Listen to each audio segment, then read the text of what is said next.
Good morning, and welcome to this month's edition of Healthy Together Mississippi, third Wednesday Parent Resource Chat. My name is Bettina Campbell, and I am the Social Service Coordinator and Medicaid Assister for CHIP Assister for Oak Hill Regional Community Development Corporation, which is the parent corporation for Healthy Together Mississippi. And joining us today again is our Metrics and Technology Director, Mr. Thomas Robinson. We recognize our Executive Director, Dr. Michael O. Minor, and our Program Director, Sister Lottie Minor. So, our webinars are designed to ensure that we provide current and relevant information and resources that uplift, equip parents and other child care providers with practical tools, timely resources, and faith-rooted encouragement. So we encourage you to share our Healthy Together Mississippi Facebook page and our website, www.healthytogetherms.org. And then we want you to stay tuned for all the exciting new changes that are coming. National Colorectal Cancer Awareness Month is observed annually in March. It's established in 2000 by President Proclamation, and the month is dedicated to raising the awareness about colorectal cancer prevention. It encourages early screenings, and it honors those that are affected by the disease. March is also the National Kidney Month, and it's a time when communities across the country come together to raise awareness about kidney disease. This year's focus is on taking charge of your health and the many factors that go into managing kidney disease. Also, it's National Nutrition Month, and it's held and it focuses attention on the importance of making informed food choices and developing sound eating and physical activity habits. And finally, on this past Sunday was the National Baptist Convention USA's Taste Sunday, which is where the congregations come together to share their recipes, to taste the different recipes, and to just think about possibilities of ways that you can make foods more healthier for our families and for our congregations, because y'all know we're going to eat at church. So we want to make sure that we are doing it as healthy as possible. So also, we want to talk about today children and teens with a chronic kidney disorder. And they have, for many reasons, they can have it. Some are present at the time of birth, and others are developed later on because of complications from other health disorders or conditions. And because it develops so slowly, our children and the parents may not be aware of what's going on until it's more advanced, and so they see the conditions are getting worse. So we want you to pay attention to the changes that are going on with your children, and share with your family doctor any problems or any concerns that you might have, and share them as early as possible. You know, sometimes we think, oh, well, it's not what we think it is. Or we become scared, we see the symptoms and we become afraid that it is what we think it is. And we don't go to the doctor in a timely manner. So we want you, after watching this video that we're going to be showing and talking about it with you, we want you to make sure that you are being more observant, and that when you observe these signs, even if you have some doubt, but you think it might be, we want you to go early to the doctors and get your children and yourself checked. So having said that, I'm going to, in just a minute, Duke is going to start our video for us, but I do want to say this, that because when we're watching something, questions might pop up. I want you to make sure that you have your pencil and your paper, and that you're jotting down the questions that as they come up, because you want to take these questions with you to your doctor's office. So now, will you start our video for us? Mr. Robinson, please. Thank you.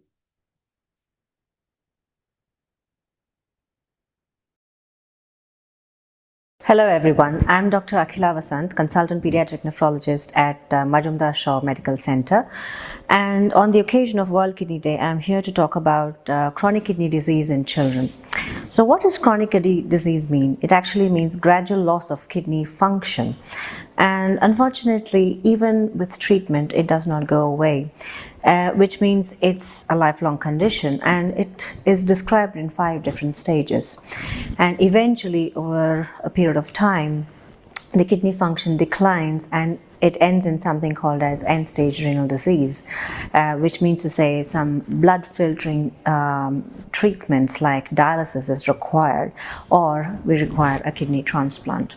So what's the main cause of kidney disease in children? So in children, birth defects, like sometimes absence of the kidneys, or the kidneys are not formed very well, or if some hereditary causes, like some genetic defects, are one of the commonest causes. So what we call as congenital abnormalities of the kidney and the urinary tract. This amounts to around 2/3 of the problems of children with kidney disease. After this, we would think that infections, like infection-related swelling in the kidneys, what we call as glomerulonephritis or HUS, can be one of the reasons for kidney disease, or other reasons like nephrotic syndrome or any other systemic illnesses like diabetes or lupus or other causes are lower down on the list. So how do we actually diagnose kidney disease in children? Until you lose 90% of your kidney function, you do not develop any signs or symptoms of kidney disease, which means to say chronic kidney disease is actually a silent killer. So in children, the main thing to look out for is poor growth. So especially when you take your children for vaccinations, make sure that your children are actually growing well. So polyuria and polydipsia, which means to say drinking more water and passing more urine, could be one of the early signs of chronic kidney disease. The other things are late signs of chronic kidney disease could be tiredness, vomiting, not wanting to eat, or swelling or of the whole body, or passing very little urine. These are all the late signs when you've already reached the stage of dialysis. So in that case, we next come to the question as in which group of children should we actually screen? Because I'm telling you that this is a silent disease, then should we just screen all children? Maybe not. Maybe we should focus on certain group of children. So say for example, if there is some family history of kidney disease in children, or if say in the pregnancy scans or the antenatal scans there have been some abnormalities which are found, then definitely they should be followed up. Or if your child is a low birth weight baby or a premature baby, or in the newborn period your child has had some acute kidney injury, not only in the newborn period, at any stage in childhood, if there has been acute kidney injury, that definitely needs to be followed up. Or if there has been any blockage in the urinary tract at any point of time, or if your child has had recurrent urinary tract infections with the condition called as vesico-ureteric reflux, which means to say the urine is going back from the bladder back to the kidneys. Or if your child has got some other systemic disease like say lupus or diabetes or hypertension. These are basically the group of children which we would definitely like to screen for kidney disease. What does a doctor do? So I'm telling you that kidney disease is not treatable; it does not go away. So why should we even take to the doctor? So there are certain factors which hasten the progression of chronic kidney disease. So the group of doctors, it's not only a nephrologist. There is a nephrologist, there is a urologist, there is nurses, there's a dietitian, there's a psychologist. There's a whole team. There's a multidisciplinary team who actually takes care of children with chronic kidney disease. There's a dialysis technician, dialysis nurse, and so there's a whole team. Right. So what do we all do? Say, for example, there are some factors which hasten the process of kidney disease. Say, if there is a blockage to the urinary tract, the urologist identifies it and reverses it, and hence retards the progression of chronic kidney disease. So, what does a nephrologist like me do? Say I can detect hypertension, that high blood pressure, and protein leak in the urine. These are the two main factors which hastens the progression of chronic kidney disease. So I can give medicines called as AC inhibitors or ARBs, which retards the progression of chronic kidney disease, and the children can maintain their own lives with their own kidneys for as long as possible. And not only that, the dietitian can advise the families about a specific diet which needs to be followed according to their blood reports. So that's very important. And I also advise them on how to control all the comorbid factors. Say, for example, anemia, which means to say low hemoglobin, or bone disease, which is one of the complications of chronic kidney disease, or acidosis or high acid levels. So all of these comorbid factors, if we try to give medicines and try to keep them under much control, the child feels much better and can lead a much better life, and hence despite having chronic kidney disease, live a good quality life, as well as the progression of the chronic kidney disease can actually be slowed down. So we advise parents that not to use non-steroidal agents, NSAIDs. And we tell them, not to let their children get dehydrated. So a lot of these, advise not to use any medicines like nephrotoxic agents, so agents which can, harm the kidneys, or any of the native medicines. So we do their blood tests at regular intervals, do the scans at regular intervals. So as I said, when you look at a child with chronic kidney disease, you'll not be able to make out any signs. So only by means of a blood test in terms of creatinine, or by doing a scan, we'll be able to make out any progression of the disease. And hence, these are the small changes which we detect, and we try to see if we can slow down the process in some way. And that is the whole process of frequent, outpatient visits, because many parents have this constant, question, what is the point of going to the, doctors over so many years? Child has not got better, child has not been cured. So one thing they need to understand is there's no cure. We only can keep them under control, and we can prevent, or we can retard, or we can slow down the progression of chronic kidney disease, because at some stage in the future it will, and it will, or there is a high likelihood of it ending up in end-stage renal disease. And children with chronic kidney disease, have their own challenges because they have relationship problems, they have behavioral problems, they have learning difficulties, and it is not very easy. So they have a lot of psychological issues, which is dealt with the psychologists. So it is a whole package which we have to deal with when a child is growing up with chronic kidney disease. I mean, this is about chronic kidney disease, but I would like to leave a message for in general on the event of the World Kidney Day. I would like to leave a message about how to take care of your kidneys, of your child's kidneys. Number one, make sure that they drink plenty of fluids. Make sure that they pass urine at regular intervals. Number two, eat healthy, which means to say fruits and vegetables. Reduce your junk food intake and snacks intake. And let them go out and play, and reduce the time on the gadgets and TV and mobile, because they're just going to pile up on weight.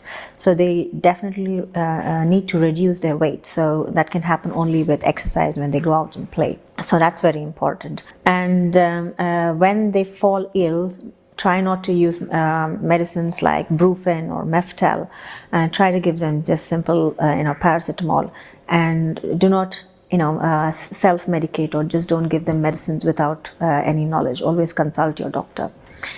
So, and if you think that your child already may have some kidney problem or any other systemic illness, please consult your doctor, and then you might want to get your child's kidney function tested.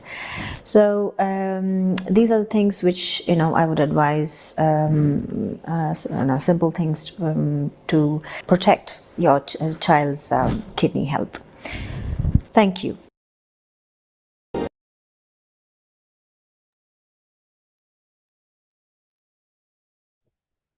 So again, I want to state that I am not a physician, and this video is not meant to replace the guidance of your child's doctor.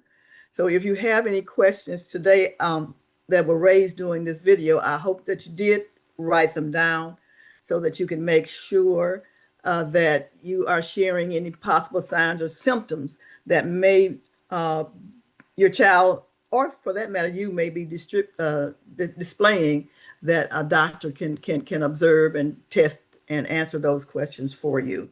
So if that's the case, I want you to make sure that you make an appointment today so that you can get to the doctor as soon as possible. Because remember, early intervention, we want early intervention. And because this is or can be silent, and you don't know that you have it until you are 90% of your functioning is gone, that could greatly impair your life and your child's life. So again, I'm not a doctor. Go to the doctor. But there is one term that she used that I'd like to make sure that you understand what she meant when she said NSAID. So that's non-steroidal anti-inflammatory drugs, and those are drugs like ibuprofen, naproxen, or aspirin, and these are drugs that are used to reduce pain, reduce inflammation, and reduce fevers. So you don't want to make sure that you are not giving your child, who might possibly already have some kidney damage or may develop kidney damage, by you over medicating them with these types of medications. So you want to make sure that you are giving your child always the proper medication. So when dealing with over-the-counter drugs, make sure that you have talked to your doctor first before you share them with your child. So again, I'm not a physician, and this video was simply to provide information, not take the place of your doctor and your doctor's diagnoses.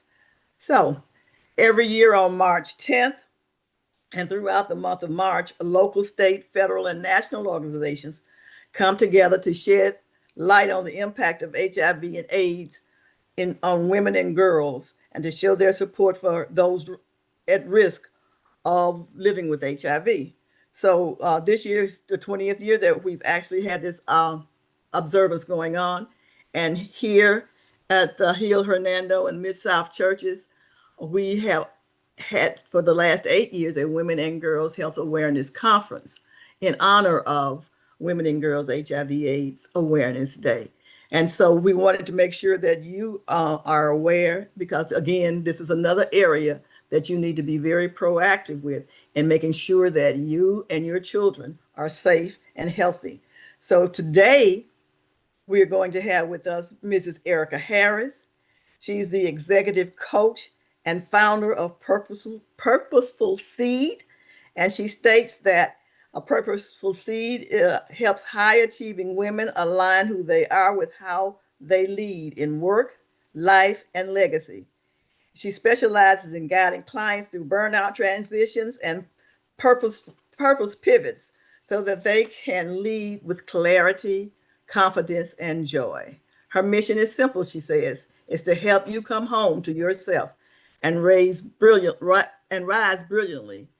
And I'm going to say just a little bit more about this young lady, because I have known this young lady forever. She grew up at church at Metropolitan Baptist Church in Flint, Michigan, where I was a member. And she and my daughter became very good friends. And she is like a second daughter to me. And I am so proud of her accomplishments.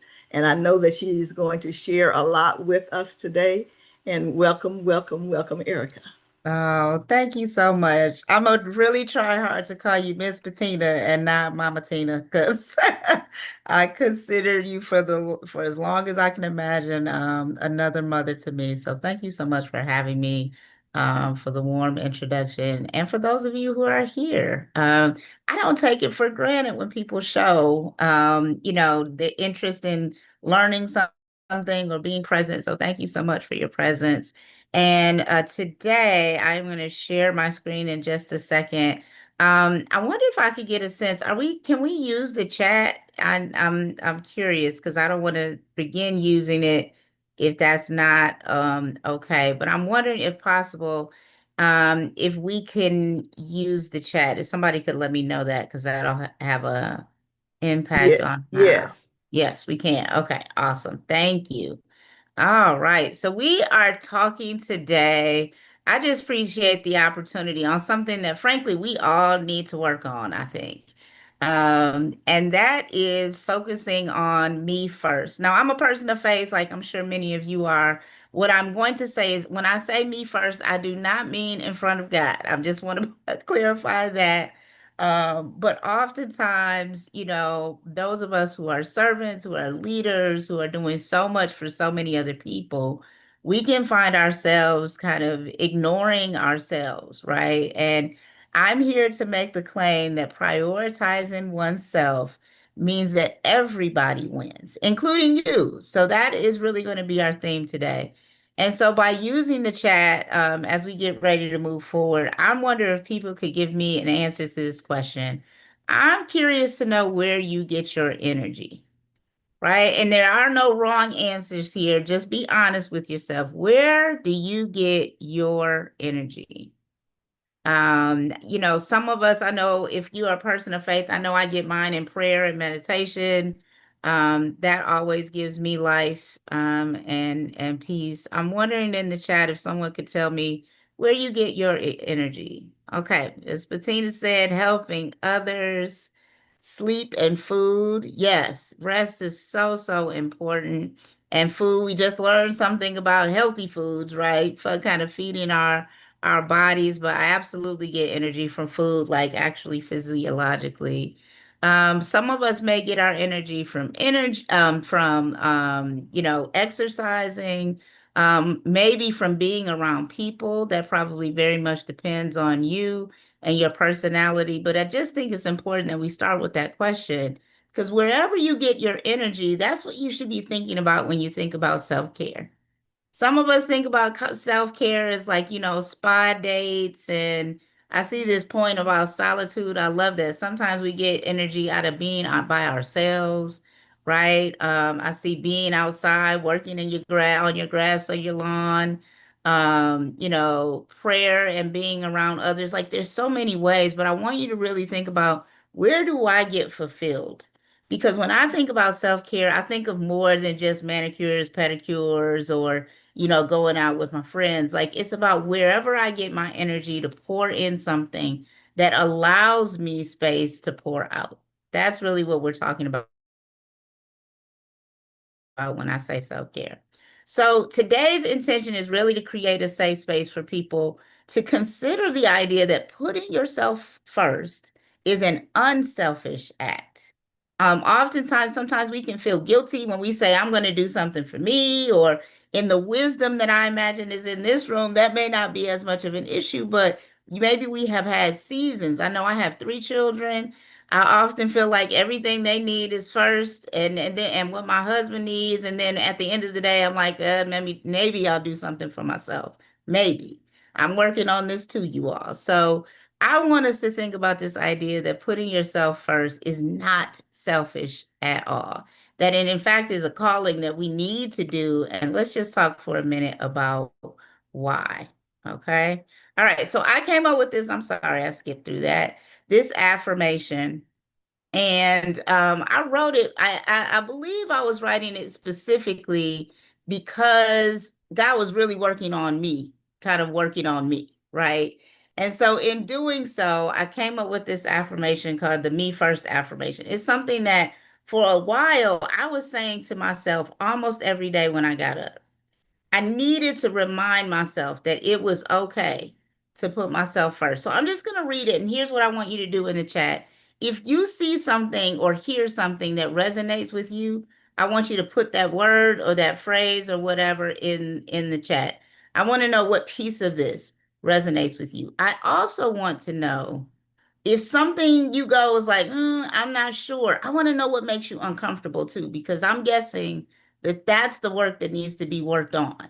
But I'm just going to read and you all are going to listen and think about what resonates with you most. And the affirmation goes, I am my number one priority. I put myself first. Everyone wins when I take care of me. When I honor myself, I honor my ancestors. And so I choose joy. I live in purpose and with intention. Purpose is a choice and sometimes requires sacrifice. But I do not have to be the sacrifice. Instead, I choose me unapologetically. I make plans to practice self-care. I surround myself with people who will encourage me to take care of myself. I love myself. I choose me because I am worthy. All right, so I am curious as I leave this on the screen, I want to know what part of that spoke to you in some kind of way. Maybe it was a word, maybe it was a phrase. You say not being the sacrifice. I always get that. People are struck by this idea that it can be sacrificial, but I don't have to be the sacrifice.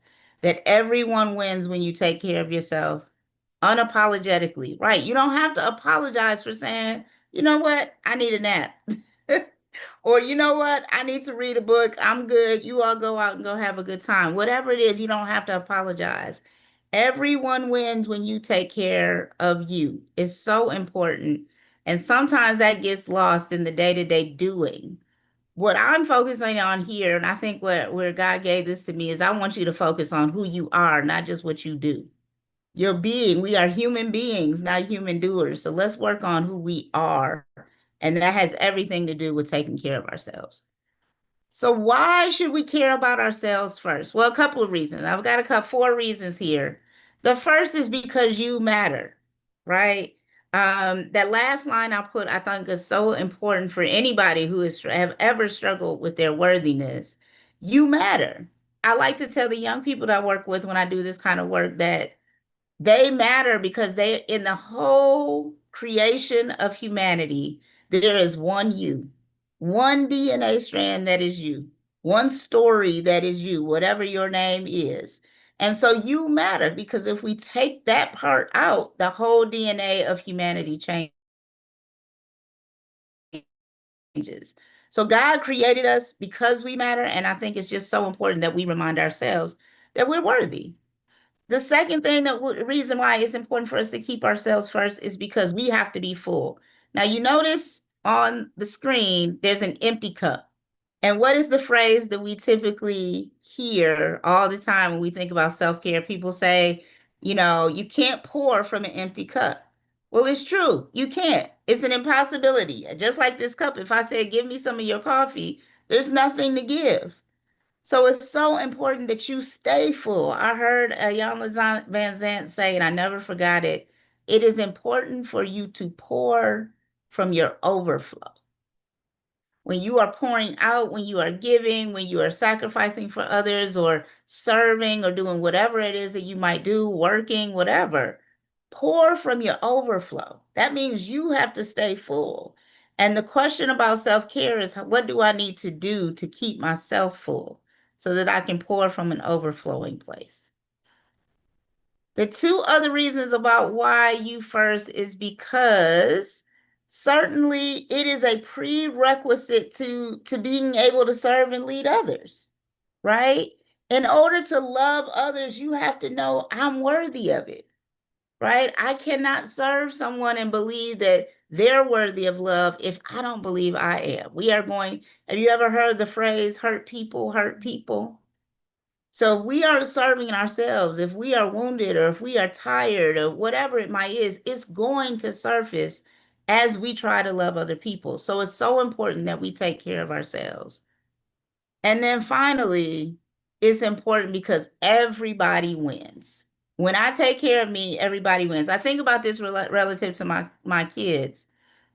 When mama has a nap and wakes up and I have some energy, you all are going to get the best of me. You're going to get the best food. When you ask for something, I'm going to think through, like, how can we make it happen, as opposed to, girl, I'm tired, I can't do this, right? Everybody wins when I'm at my best.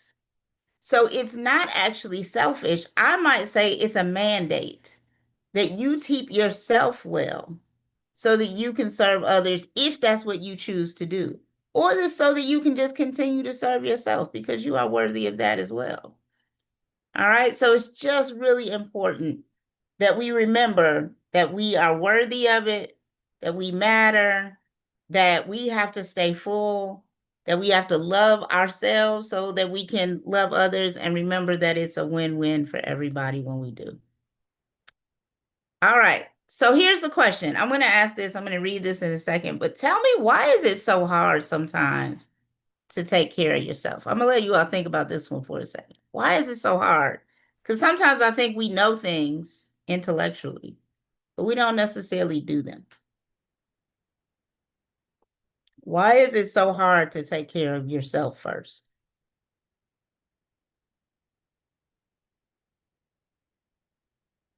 Feel free to come and put it in the chat. What do you think?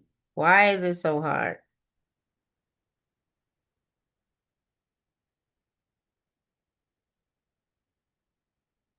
Let's see. We're thinking deeply. As you all think, I often think that the reason is because we often have become so conditioned to put others first, right? Patricia says caring for others first. Yeah, we're told that it's wrong sometimes, right? We're told it's selfish from very young. Oh, don't think about you, just do for everybody else, right? And when you say, I want to do something for yourself, sometimes you get pushback because somebody wants something from you, right? The needs of others seem to be a priority or obligation, right? Like, what you need is more important than me. But that's like saying that, your humanity is more than my humanity. That's not true. I don't have to downgrade you to uplift me, right? But we often do that, right? And we are told, unfortunately, we're conditioned, I think, to say family comes first. Well, family comes first, but I'm family too. And we can feel guilty. I like that. That's just an honest, statement, that sometimes we just feel guilty. We feel bad because we might need to do something for ourselves. But, when I was a student, I studied political science when I was in college. And I'm going to acknowledge this. This might sound a little bit political as I'm reading Audre Lorde here, but I want you to think about it. This is just who Erica is, right? It can be difficult, I think, often because the world tells us not to do this. Somebody said that we're told not to. We are told it is wrong.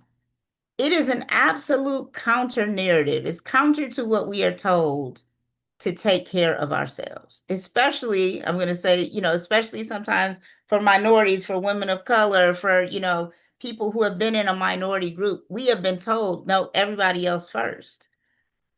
And so Audre Lorde says here that caring for myself is not self-indulgence. It's self-preservation. It's necessary. And that it is really a form, in some ways, of political warfare. Think of the woman during women's suffrage who decided, you know what? No, I'm not going to go get your dinner. I'm going to go do something for me. At some point in time, that was a no-no. That's not what women did. And now we've grown to a place where now we can, or we can say, you know what, honey, I'm kind of tired. Can you handle dinner? Right? Whatever it is that we need to do as women, as men, as people of color, is so important that we realize that it is necessary to preserve ourselves. It is absolutely necessary, because if we don't do it, who will? Now, as a person of faith, I'm going to say this, because people have said, like, I've been told not to. Even sometimes in the church, I've been told not to. So I'm going to read this and you tell me what you think. Jesus, even Jesus, did not do it all. Jesus didn't meet every need. He left people waiting in line to be healed. He left one town to go preach to the other. He hid away to pray. He got tired. He never interacted with the vast majority of people on the planet. In fact, he spent 30 years, just 30 years in training and then 3 years in ministry. He did not try to do it all. And yet, this is my favorite part, he did everything God asked him to do.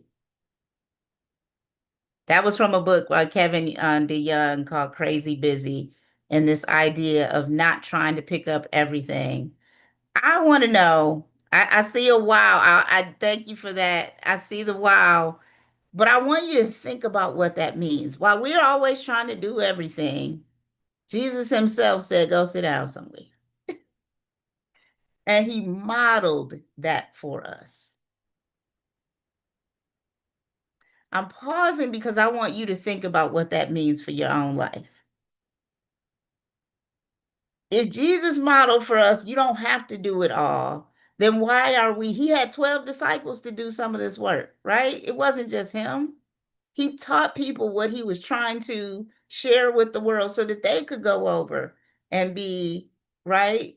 Can bring people into the kingdom. He knew he wasn't going to be around forever to do it. So he got other people. He was a master delegator. He did the things that only he could do. And then he taught other people to do the things that he knew he wasn't supposed to do. He didn't do it all. And if there are any people out here who are parents, grandparents, or particularly maybe moms, and maybe this is my own mom guilt, this is me. I do it all. And my husband is constantly telling me they can do the dishes. Just show them how to do it. They can fold the clothes, right? And trying to get me to remember that I don't have to do it all. I think that's a tremendous gift and one that I really I'm trying to hold on to. All right. So as a reminder, I want you to keep in mind that it is just not selfish to take care of yourself. I personally think it's kind of selfish to not do so, because when you are not at your best, you cannot be your best. So what I want you to do next, and these are like, this is where Erica moves into coaching. I'm going to close down in just a second. Is for you to think about, what are some goals for yourself around self-care? What can you do? Self-care happens in many different ways. It can be physical, it can be mental, spiritual, if you pray, if you meditate, you spend the quiet time, or it can be emotional. So I want you just for a second, if you've got I know you got your pen and paper from earlier, maybe write down one in each one of these areas that might be something that you want to work on. You don't have to do them all at once, but maybe physical is going to the gym or taking a walk as the weather breaks. I'm in Chicago, so I got to wait a little longer. Maybe mental is just breathing, right? And thinking about being aware of my mental health. Maybe spiritual is going and being at a church or at a congregation or at a synagogue, like doing something spiritual that kind of edifies my spirit and my soul. What would it be also emotionally to take care of yourself? And if you are brave enough to put any answer in the chat, we would love to see it. What is it that we could work on around our self-care? And I say if you're brave enough only because we don't have to always share what it is that we're working on. We don't always have to. We can choose to, but we don't always have to. All right. Trying to see in the chat if anybody can share, if anyone shared. Ooh, somebody said declining calls from people that drain me. Can I get an amen? You know you don't want to pick up that call from whoever it might be, because what is it going to be? It's going to be draining for you. Take all of your energy, all of your time. Now you get off the call, you have no energy for you or your others, your loved ones, and you don't have what you need to go pour in. I heard also Iyanla Vanzant say, when you give to someone else what it is that you know you needed, you make them a thief. You let them steal your joy, your time, your energy, right? So amen to that. I see that. That's a really awesome one. Say no. The physical piece. And sometimes it can be simple. I've learned to start to get up, as I get older and hit 50, I got to stretch in the morning. But that's something I do for me before I do anything else. I stretch and I read a Bible verse in the morning. That's one of my self-care pieces. Somebody else said, not taking on people at church complaints. Yes, I don't have to take your energy. I can hear it. I don't have to receive it, right? I don't have to make that. Somebody told me like feelings are facts. They can be facts, but they can be data points. They don't have to dictate how I engage. So I don't have to take on your energy because you get it. That's all protecting self. Those are all really good. Thank you for sharing that for those of you who put things in the chat. I also want to encourage you to do daily gratitude in the morning if you don't already. It is so easy to get caught up in all of the things in the world that are bad. Can anybody say amen? There's a lot of things in the world right now that aren't good. They make you feel uncomfortable. They make you feel like, I don't know what's about to happen. Even for the believer, we can kind of get caught up in some of the chaos. I want to remind you that gratitude and praise is a great response to your anxiety. So give gratitude in the morning. Think about what you're thankful for. Thinking about how you're going to, my husband likes to say to my kids when they walk out the door, make it a great day. It may not be great unless you're intentional. So make it a great day. What are you looking forward to? Because it's so easy to go down the rabbit hole of what's not working well. So what do you look forward to? If you do that every day, you start to focus on the positive things will come from it. And realize that you can do those daily affirmations. Remind yourself, I am loved, I am capable, I am enough, I am worthy. We could keep going on with the I am statements, but we are all of those things. So sometimes we have to remind ourselves. All right. And this is just a checklist, because what I wanted people to know is that self-care can be simple, right? Sometimes it's not like this deep stuff. Sometimes it's just like, you know what? I didn't feel like putting on this, that, and the other today. So I wore something comfortable and it felt good. I paid attention to myself and responded accordingly, right? In the middle of a difficult situation, I chose to smile, and that made me feel bad. Or I replaced a bad thought with a good one. Or as somebody just said, I didn't pick up that phone and let somebody take my energy. Nope, I'm not doing it. All those things are things that we can do daily. And they're small. They're small little things that can change our day and that help us pour into ourselves so that we have what we need to be able to pour out.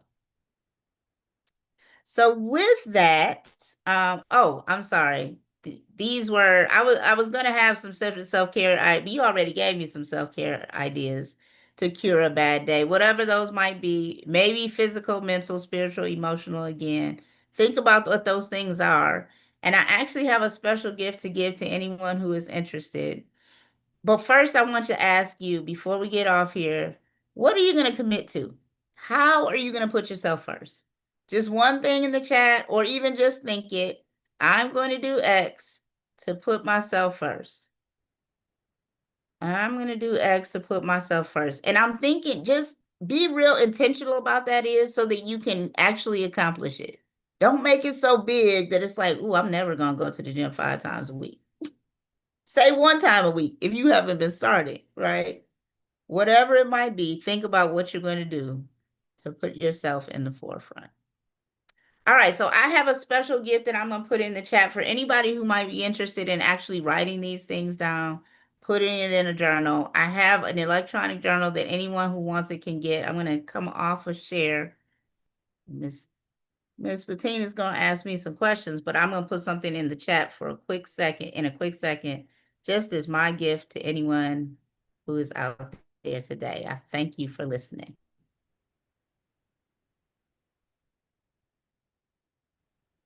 Oh, All right. I'm waiting for you to put that in the chat. Yep. Okay. All right. I'm pulling it in right now. Where is it? There you go. Oh, that was not to you. That was to everybody. Did that go to everybody? Yes, Okay. wonderful. Okay, well, it's been a thought-provoking presentation. Thank you so much for being here with us today. So what I want to ask you is just a few questions before we get into the the general questions. I Mhm. will.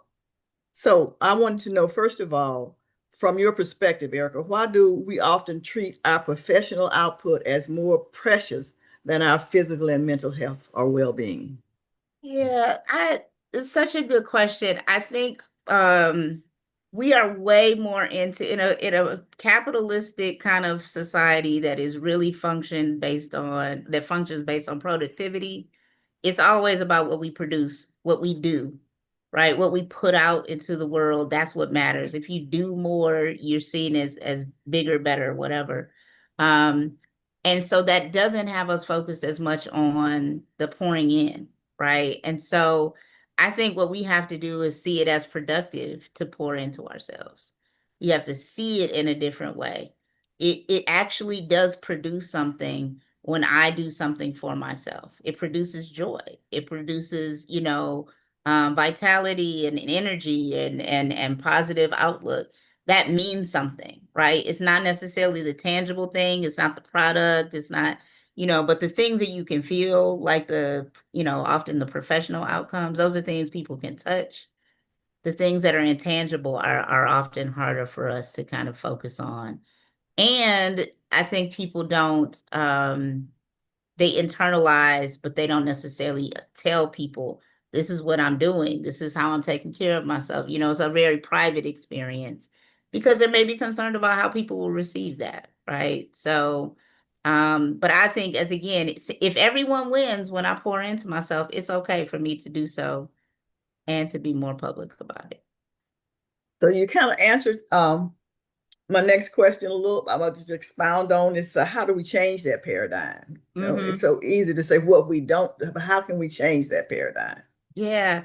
And I think I tried to, give a couple of ideas about why we don't. It's hard to because we've been conditioned to not, right? But I think the way that we do it is that we accept that we're worthy of it.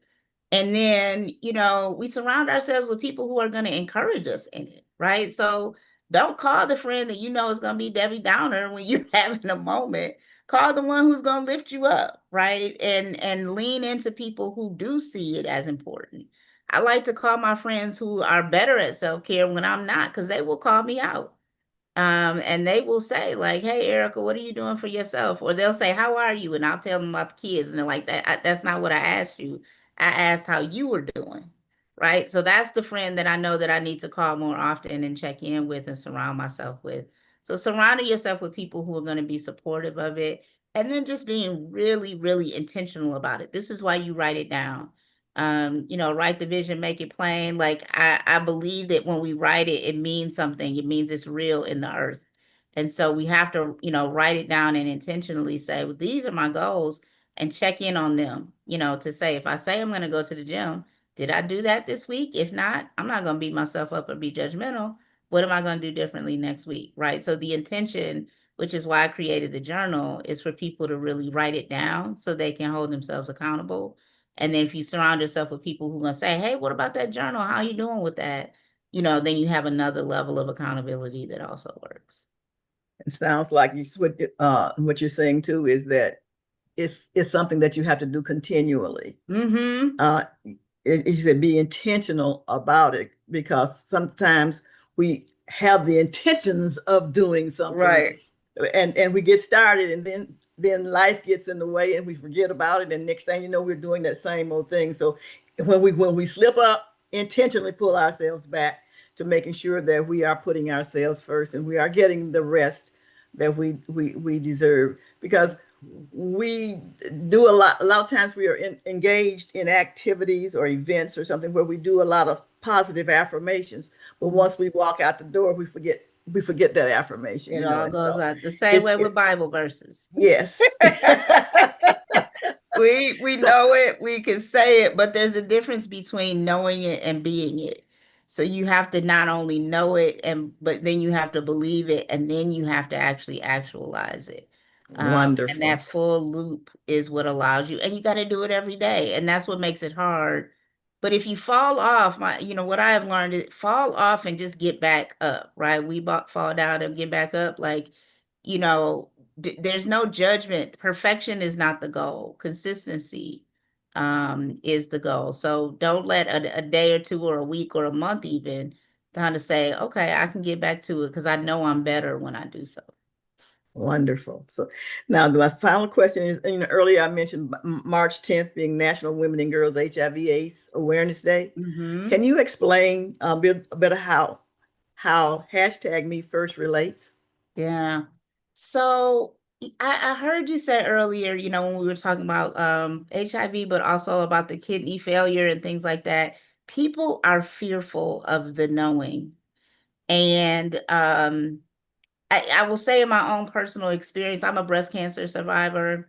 I was scared. I felt something and I was scared to go get it checked out. I was scared to put myself first because I was scared of what I would hear. But that wait cost me greatly. I went from what may have been stage 1 to stage 3 because I waited. And I think, the same is true with any illness, is right. If you don't, but I wish I had loved myself enough to say, girl, like, check this out because you matter. Yes, the kids have to do all of the things, but go check that out. And if you aren't here, right? If something is wrong and you're not here, you can't take care of them anyway. That's what got me to actually go. So I think that what we have to do is remind ourselves that if I take care of me, right, other people will benefit, but I'm worth that, right? I am worth the doctor visit. I'm worth, and no matter even if I have an illness, I'm still worthy of taking care of myself. And I had to do that through chemo and surgery and radiation and all of the things, as it would a person who has, HIV. It's the constant care for self so that I can stay and remain healthy. And there's so many different examples of people who have been able to do that and live with that disease and still live a beautiful and prosperous life. But it has to, as you said, it's got to be intentional and on purpose. It has to be intentional and all purpose. And I'm going to step back a moment from the treatment and say, also taking care of me means that I'm going to do the things that I need to do to practice prevention. And I'm going to find out, I'm going to get that knowledge, and I'm going to use that knowledge not to just share it with someone else, which I would do, but to apply it to my life, to be honest about what behaviors and what attitudes that I have that may be putting me at risk. And I really like the way that you say write it down, write the vision, make it plain. That's right. And then part of making that plain and writing that vision is making a plan. How did I do this in the past? Did that work? Well, no, but so what can I do in the future? Why didn't it work? How can I make it work for me now? Or how can I be honest with myself and say, that's just altogether not going to work for me. So I need to do this over here and then do that. So, it's been, like I said earlier, it's been a thought-provoking presentation. And again, thank you so much. And we will make sure that we leave time for people to ask you questions. But in discussing in this discussion, I wanted to end by posing another thought-provoking question to our listeners. And that is, if the people who are looking up to you, such as your children, your siblings, your colleagues, your church friends, whoever, if they mirrored your exact habits of self-neglect, would you be proud of the life that you've modeled for them, or would you be worried about them? So, if you are, again, make sure that you share this with other people, but I want to also make sure that those on Zoom, that put your answer. If you have questions or comments, you can put it in the chat. If you're on Facebook, please put it in your share in your comment section, and we will make sure that those questions get asked for you. So we're ready for questions or comments. If you're on Zoom, you may also open up your mic and verbalize your comments.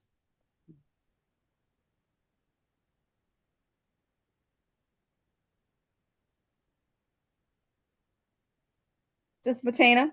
Yes. Hey, I don't have a question, just have a comment. What I've heard of this call has been absolutely fabulous. I was glad I was able to jump on. Thank you, Miss Erica, for being here. Sure, thank you. And that was our program coordinator, Lottie Minor. All right, So thank that you, Ms. high Lottie. praise I love indeed. that. Yes, thank I you. appreciate it. There's a question. Question says, in a village full of takers, I'm afraid that saying no will cost me my village. Okay. What is a good way to handle this? So that's such a good question, because isn't that really some of the reason why we don't say no, is because we're afraid of the loss that might come with it. But here's what I would encourage you to think about is, what is the loss to me if I say yes? Right? Because most of the time we're thinking about other people's no, or their loss, or their response. But if I say yes, what is the cost to me? And if that cost to me is too great, I should probably say no. And if that means that you can't be in my village before, or you choose to not be, you probably weren't supposed to be in my village anyway. Right? Because at least I'll speak for myself, for the person who wrote that. Like, I don't want to be in a village with somebody where it's not to some degree reciprocal. Right? Where you don't want what's good for me and I don't want what's good for you. And that's hard, right? Because sometimes it means we have to create some boundaries, right? And it doesn't mean that I can't love you, but if our love is only dependent on me only serving you, but I can't take care of myself, that one-sided relationship is problematic. So think about the cost, and the way to handle it is to say, you know what, I might really, I see why you might be asking me for this or need that. I can't do it now. Maybe offer another option. Give them other ideas of either who could do it, maybe somebody else in the network can do it, or, maybe there's another way that they might be able to do it themselves, or say, I can't do it now. I'd be willing to do it in 2 weeks.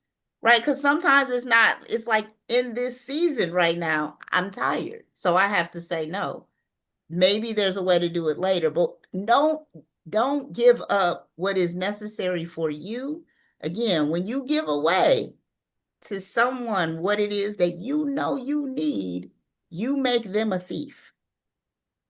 And so rather than do that, do what you need first and allow them to respond accordingly. You're not responsible for their response. You're only responsible for yours. Let me add just a little bit to that. What I've learned too, Erica, is that to ask myself, why am I going to do it? Mm.